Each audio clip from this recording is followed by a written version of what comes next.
دل کے داغ بائے نیلم ریاست شہر لاہور کی سڑکوں پر اس وقت ٹریفک نہ ہونے کے برابر تھی۔ رات کی سیاہی نے مکمل طور پر ہر چیز کو اپنی لپیٹ میں لیا ہوا تھا۔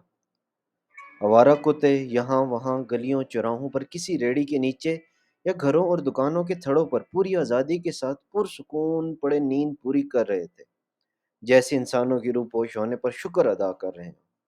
کچھ ادھر ادھر خفیہ مشن پہ مصروف زبان نکالے آ جا رہے تھے۔ اسی خاموشی کو ایک سپورٹس بائک تیر کی طرح تیزی سے چیرتی ہوئی گزر گئی۔ اس پر بیٹھے سوار نے کالی جینز پر کالی ہی لیدر کی جیکٹ پہنے ہوئے تھا، اپنا چہرہ ہیلمٹ میں چھپایا ہوا تھا۔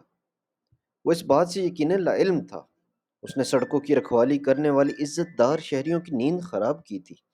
ایک کتے نے غصے سے منہ اٹھا کر دور ہوتی سرخ اکلوتی بتی کو گھورا اور دوبارہ سر گرا کر لیٹ گیا۔ وہ بائک کے قبرستان کے باہر رکی، سوار نیچے اترا، آگے ہینڈل کے ساتھ بندھا پھولوں کا بیگ کھولا، ہیلمٹ اتار کر ہینڈل کے اوپر رکھا، بکھرے بالوں کو ایک ہاتھ سے سنوارتا ہوا قبرستان کا دروازہ وا کر اندر چلا گیا۔ شہر خاموشہ میں رگوں میں اتر چکا دینے والی وحشت تھی، ویسی وحشت اس شخص کے چہرے پر تھی۔ وہ جیسے ہی ہر خطرے ہر ممکن حادثے سے بے نیاز ہو کر آیا تھا۔ وہ جب بھی آیا ہمیشہ رات کے وقت ہی آیا تھا۔ وہ جانتا تھا بہت سال گزر جانے کے باوجود بھی اس کے دشمن اس کے پیروں کے نشان ڈھونڈتے پھرتے تھے، اور وہ ان کو یوں ہی خوار کرتے رہنا چاہتا تھا۔ جبڑے کی ہڈی سختی سے بھینجنے کی وجہ سے تھرک رہی تھی، آنکھوں میں گہری لالی، بھاری بوٹ ایک جگہ رک گئے۔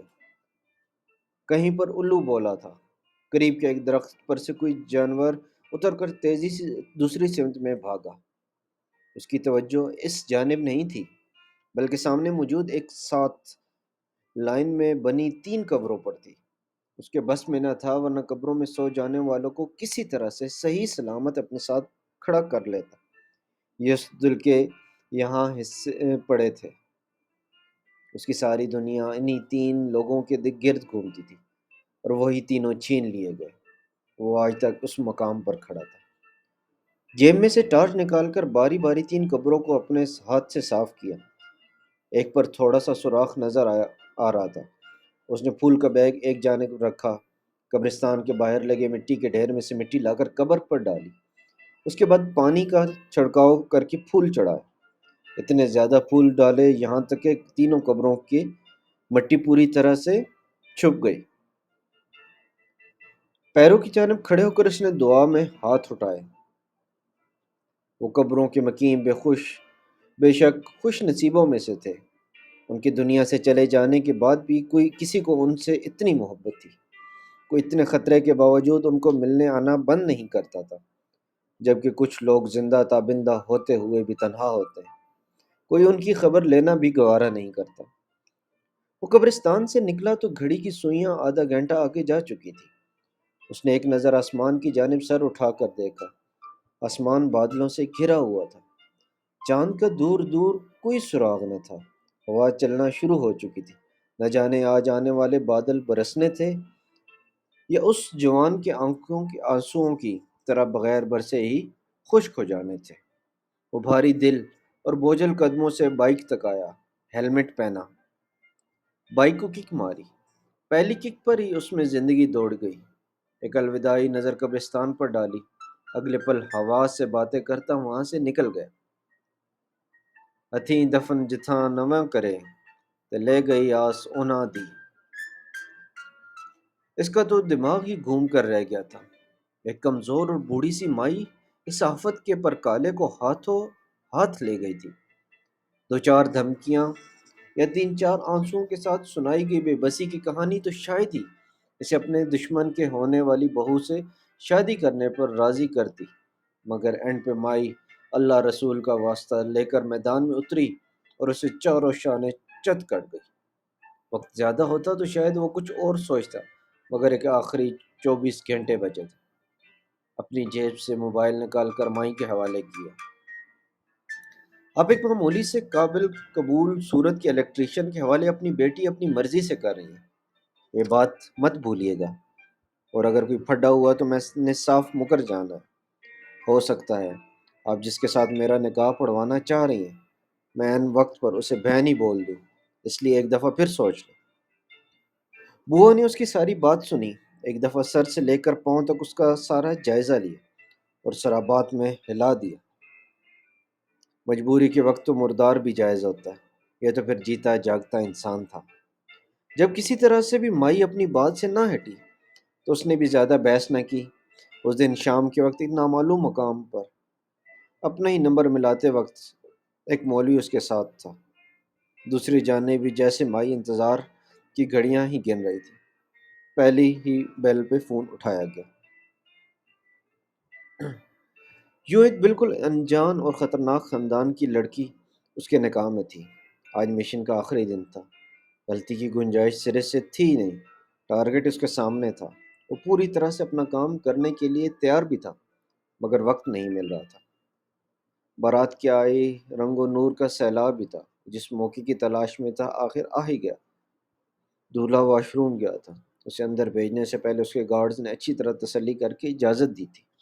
سیکیورٹی اتنی سخت تھی چڑیا بھی نہ پر نہ مارے، مگر وہ تو وہی تھا۔ دوسری جانب کے دروازے کا لاک بڑی پھرتی اور مہارت سے بغیر آواز پیدا کیے کھول کر وہ اندر آیا۔ اگلے چند سیکنڈ میں اپنا کام پورا کر کے اسی دروازے کو واپس لاک کرتا وہ کیٹرنگ کا سامان اٹھائے مگن اور مصروف انداز میں بائی کی طرف بڑھ گیا۔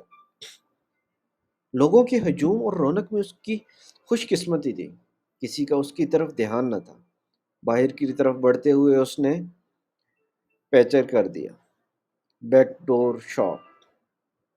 اگلے چند سیکنڈ میں وہ روشنیوں میں گھری عمارت سے باہر تھا۔ اپنی گاڑی میں بیٹھنے کے بعد اگلے 3 منٹ اس پر 3 صدیوں جیسے بھاری گزرے۔ مسلسل بیک ویو مرر میں دیکھتے ہوئے جبڑے سختی سے آپس میں جکڑے ہوئے تھے۔ ہری اپ گاڈ ڈیم، سٹیئرنگ پر ہاتھ مارتے ہوئے اس کی جھنجھلاہٹ پورے عروج پر تھی۔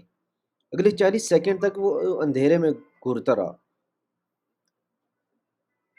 تبھی دو ہیویلے گاڑی کی جانب آتی دکھائی دیے۔ چابی کے اوپر اس کی گرفت مضبوط ہوئی، پر جو ہی ہیولے قریب آنے پر کچھ واضح نظر آئی، وہ گاڑی سے باہر تھا۔